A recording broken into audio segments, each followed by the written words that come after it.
দর্শক আইটিএন নিউজের পক্ষ থেকে আপনাদেরকে স্বাগত জানাচ্ছি। ক্যাম্পের পরিস্থিতির কথা আপনারা সবাই জানেন। আজকে আব্দুল হালিম গ্রুপের আব্দুল হালিম যাকে গুলি করে হত্যা করেছে সেটি আপনারা দেখতে পেয়েছেন এবং ইতিমধ্যে সবাই জানে, ক্যাম্পের প্রত্যেকটা বসবাসকারী ক্যাম্পবাসীরাও জানে যে আব্দুল হালিম গ্রুপের প্রধান আব্দুল হালিম মারা গেছে বা গুলিতে মারা গেছে। হ্যাঁ, আসলে আমরা দেখেছি বিগত 2 বছরে ক্যাম্পের পরিস্থিতি খুব একেবারে নর্মাল ছিল। বলতে গেলে আধিপত্য বিস্তারটা বিগত 2টি বছর আমরা দেখি নাই, যে কোনোভাবে আধিপত্য বিস্তার একেবারে চলে গেছিল। হঠাৎ করে আবারও আধিপত্য বিস্তার তৈরি হচ্ছে। এটা কিন্তু মাদক দিয়ে, যে মাদক মিয়ানমার থেকে অসংখ্য মাদক বাংলাদেশে আসতেছে, সেই মাদকের সাথে জড়িয়ে গেছে রোহিঙ্গা যুবকরা। অনেক রোহিঙ্গা যুবক মাদক অর্থাৎ ইয়াবার সাথে জড়ানোর কারণে তারা আধিপত্য বিস্তারের মধ্যে বা মাদকের সংশ্লিষ্টতা থাকে। মূলত আজকে যাকে হত্যা করা হয়েছে সে আব্দুল হালিম গ্রুপের প্রধান আব্দুল হালিম এর একাধিক নিউজ আমরা সে জীবিত থাকতে আমরা দেখেছি। তবে আব্দুল হালিম গ্রুপের অন্যান্য সদস্যরা যদিও বা বিভিন্ন ক্যাম্পে তেমনটা বিস্তার করতে পারেনি, আমরা সেটাও খবর নিয়েছি।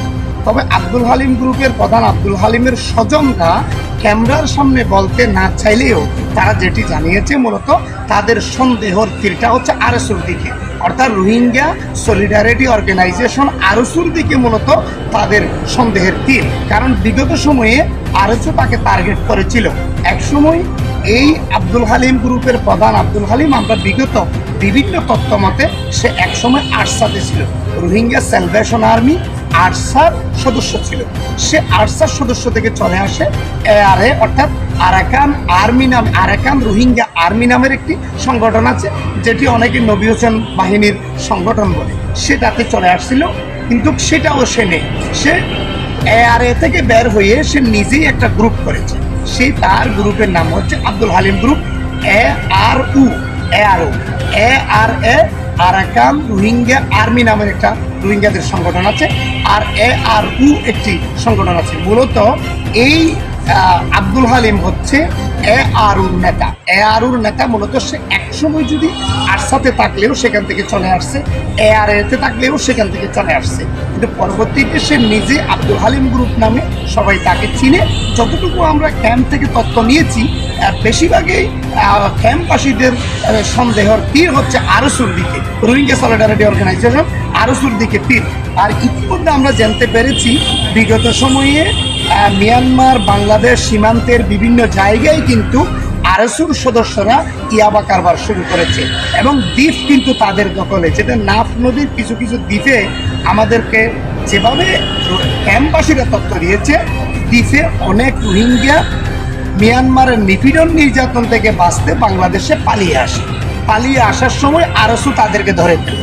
তখন তাদের সোনা গয়না যা কিছু থাকে সব কিছু কেড়ে নেয়, আত্মসাৎ করে নেয়।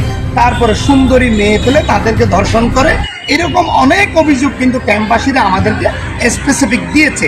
অনেকের বক্তব্য আমাদের বিভিন্ন মিডিয়ায় এসেছে বা আমাদের কাছে অনেক বক্তব্য কিন্তু কালেক্ট আছে, যেগুলো হচ্ছে আরএসুর সদস্যরা অধিকাংশ রোহিঙ্গার সুন্দরী নারী যখন নাফ নদী পেরিয়ে বাংলাদেশে প্রবেশ করে, তখন তাদেরকে তারা ধরে নাফ নদীর মাঝখানে একটা দ্বীপে নিয়ে যায়, অর্থাৎ মিয়ানমারের অধীনে একটি দ্বীপে নিয়ে যায়।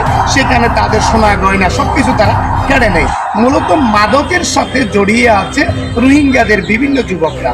সেই যুবকরা আবার কেউ আরাকান আর্মির এজেন্ডা বাস্তবায়ন করে, আবার কেউ আছে তারা কিন্তু মিয়ানমার সরকারের এজেন্ডা বাস্তবায়ন করে। রোহিঙ্গা আসার 9 বছর হলেও কোনো রোহিঙ্গাকে ফিরিয়ে নেওয়ার কোনো কথা নেই। রোহিঙ্গাদেরকে ফিরিয়ে নেবে সেই কোনো আশ্বাস ও আলু আমরা দেখতে পাচ্ছি না। মিয়ানমার বারবার ফিরিয়ে নেওয়ার কথা বললেও নানান নাটক এবং তালবাহানার মধ্য দিয়ে 9 বছর পেরিয়ে গেছে, কিন্তু কোনো রোহিঙ্গাকে এখনও ফিরিয়ে নেয়নি। আর এদিকে রোহিঙ্গা যুবকরা জড়িয়ে গেছে মাদকের সাথে, রোহিঙ্গা যুবকরা জড়িয়ে গেছে নানান অপরাধের সাথে। এতেই যেমনটা মিয়ানমার খুশি, অন্যদিকে আরাকান আর্মি নামের যে বিদ্রোহী সন্ত্রাসী সংগঠনটা বর্তমানে রোহিঙ্গাদের ঘরবাড়ি দখলে নিয়েছে, ওই পারে তারা খুশি। কারণ আরাকান আর্মিদের একটি লক্ষ্য উদ্দেশ্য হচ্ছে তারা রাখাইন স্টেট গঠন করবে। মূলত রোহিঙ্গাদেরকে তাড়াতে পারলেই তারা সবচেয়ে বেশি খুশি হয়। তাহলে রোহিঙ্গা দ্বন্দ্ব বাঁচলে ফায়দা বা লাভ বেশিরভাগই হয় মিয়ানমার, খুশি হয় মিয়ানমার। অনেকে আমরা দেখতে পাই যেমনটা আরাকান আর্মি, অন্যদিকে মিয়ানমার যখন রোহিঙ্গা যুবকদেরকে মাদকের সাথে জড়িয়ে তাদেরকে মাদকের ব্যবসা করাচ্ছে, আর রোহিঙ্গাই মরতেছে। এই মাদক খেয়ে মরতেছে রোহিঙ্গা, গুলাগুলিতে মরতেছে রোহিঙ্গা, মারতেছে রোহিঙ্গা। এখানে পুরোপুরি কিন্তু লাভের বার্তা যাচ্ছে বা মিয়ানমারের দিকে, আর এদিকে মাদকের সাথে জড়িয়ে ধ্বংস হচ্ছে রোহিঙ্গা জনগোষ্ঠী। এগুলো বারবার রোহিঙ্গা জনগোষ্ঠী বুঝে না আসার কারণে বারবার কিন্তু এভাবে গোলাগুলি হচ্ছে। আমরা বিগত 2 বছরের কথা বলবো, কিন্তু বিগত 2 বছরে আধিপত্য বিস্তার মোটেও ছিল না। পারিবারিক দ্বন্দ্বগুলো আমরা দেখেছি, কিন্তু হঠাৎ করে আজকে আবারও রক্তপাত শুরু হলো, আবারও গুলি শুরু হলো, আবারও গুলি করলো। এই গুলি কে করলো? আবারও ক্যাম্পে অস্থিতিশীল পরিবেশ কে আনলো? এই সন্ত্রাসীগুলোকে আইনের আওতায় আনা খুবই জরুরি। কেন আমরা আছি অনিরাপদভাবে ক্যাম্পের আশেপাশে যে বাঙালিরা বসবাস করে, বিশেষ করে বাংলাদেশিরা বসবাস করে, তারা কিন্তু শঙ্কায় রয়েছে, বইয়ের মধ্যে রয়েছে। কারণ কোন সময় কি হচ্ছে আমরা দেখতেছি। আবারও গোলাগুলি শুরু হয়েছে, তাহলে ক্যাম্পের পরিবেশ কি আবারও অস্থিতিশীল হবে? কারা এই অস্থিতিশীলতার দায় এবং কারা করতেছে সেগুলা বের করার দায়িত্ব কিন্তু সরকারের। ধন্যবাদ জানিয়ে আমরা পরবর্তী আব্দুল হালিম গ্রুপের প্রধান আব্দুল হালিমকে কে মারছে এবং আরও স্পষ্ট যে বার্তাগুলো আমরা পাবো সবগুলো আপনাদের সামনে তুলে ধরবো। ধন্যবাদ। প্রয়োজন রোহিঙ্গাদের প্রত্যাবাসন, তারই পরিবর্তে এখানে পুনর্বাসন করার লক্ষ্যে ইউএনএইচসিআর কর্তৃক যে শেল্টারগুলো তৈরি করা হচ্ছে, এগুলো স্থানীয়দের মধ্যে উদ্বেগ সৃষ্টি হয়েছে। তাতে মনে হচ্ছে এদেরকে পুনর্বাসন করার লক্ষ্যে ইউএনএইচসিআর বৃহৎভাবে কাজ করছে। স্থানীয় হোস্ট কমিউনিটি যারা ছিলেন, এখানে যাদের বসবাস ছিল, তারা চাষবাস করে যাদের জীবিকা আহরণ চলতো, তাদের আজকে নিমিষে শেষ করে দিচ্ছে ইউএনএইচসিআর। দেখতে পাচ্ছেন যে এই শেল্টারগুলো দেখা যাচ্ছে, সেই শেল্টারের পাশে কিন্তু চাষের জমি, এই পাশে রয়েছে শত শত একর বনভূমি। সে বনভূমি উচ্ছেদ করে তারা শেল্টার নির্মাণ করছে। যেভাবে শেল্টারগুলো তৈরি করা হচ্ছে লোহা দিয়ে এবং ইট বালি সিমেন্ট দিয়ে, যেভাবে পিলার করে করা হচ্ছে, এগুলো কোনো অস্থায়ী কোনো শেল্টার নয়, স্থায়ীভাবে করা হচ্ছে বলে ধারণা করছেন। আপনারা জানেন দক্ষিণাঞ্চলের 85% স্থানীয় জনগণ বন বিভাগের জায়গায় বসবাস। এরই পরিপ্রেক্ষিতে আপনারা দেখেছেন স্থানীয়রা যে চাষবাস করে, ক্ষেত খামার করে এখানে জীবিকা নির্বাহ করতেন, তাদের পেটে লাথি মেরে রোহিঙ্গাদের পুনর্বাসন করা কতটুকু যুক্তি? পাহাড় থেকে নিচ থেকে পাহাড়, কোথাও কোনো জায়গা নেই, শুধু রোহিঙ্গাদের বসবাস। চতুর্দিকে শেল্টারের নির্মাণ, অবশেষে দেখা যায় লোহা দিয়ে গড়া শেল্টার, ইট বালি কংকর দিয়ে স্তূপ করা। এখান থেকে নিয়ে কাজ করবে প্রত্যেকটি শেল্টারে। এই শেল্টার কাদের জন্য? কি 2017-এ আসা রোহিঙ্গাদের জন্য, নাকি 24-এ আসা রোহিঙ্গাদের জন্য, নাকি 26-এ আসা রোহিঙ্গাদের জন্য, নাকি আরো রোহিঙ্গারা অনুপ্রবেশের সম্ভাবনা রয়েছে, সেই কারণে শেল্টারগুলো তৈরি করে রাখা হচ্ছে? প্রশ্ন সকলের। এ বিষয়ে ত্রাণ ও প্রত্যাবাসন কমিশনার মিজানুর রহমানের সাথে যোগাযোগ করা হলে তিনি জানান, ক্যাম্প 4 এক্সটেনশনে নতুন করে শেল্টার নির্মাণ করা হচ্ছে। এগুলো আসলে কাদের জন্য?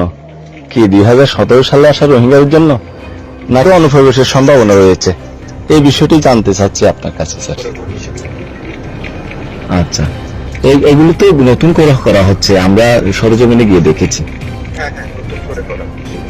হ্যাঁ, এগুলো কি আসলে পুরাতন ছিল, তাহলে রিপেয়ারিং করা হচ্ছে? না, রিপেয়ারিং না, নতুন করা হচ্ছে। কারণ পুরাতন গুলো এগুলো 23 সালে চলে গেছিল, ওগুলা ভাঙচুর করে নিয়ে গেছে। ওখানে 2 গ্রুপের হামলা হয়েছিল, বড় লোকজন ওখান থেকে চলে গেছে।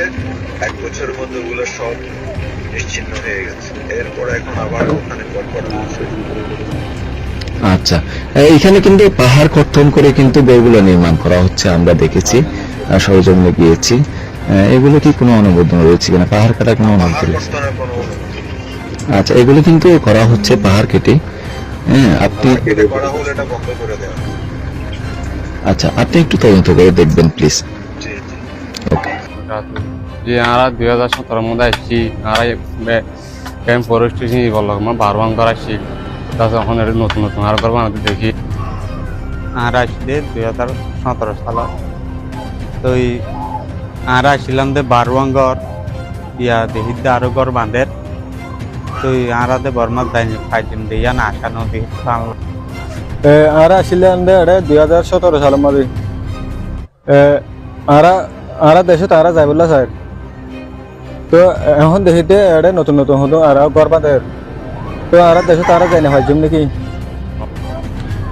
উখিয়ার মধুচ্ছড়া এলাকায় যে ফোর এক্সটেনশনটি রয়েছে, সে ফোর এক্সটেনশনে 12টি পরিবার এখানে বসবাস ছিল রোহিঙ্গাদের। তার মধ্যে এখন নতুন করে শেল্টার করা হচ্ছে 200-এরও বেশি। আমরা তাদের সাথে কথা বলেছি যারা 2017 সালে এখানে বাংলাদেশে এসেছিলেন নির্যাতনের শিকার হয়ে। তাদের সেই 12টি পরিবার, সেই 12টি পরিবারের সাথে আমরা কথা বলে জেনেছি। তাদের কথা হচ্ছে, আমরা মায়ানমারে ফেরত যেতে চাই, আমরা এক মুহূর্তে এখানে থাকতে চাই না। কিন্তু এনজিওদের চিন্তা ভিন্ন।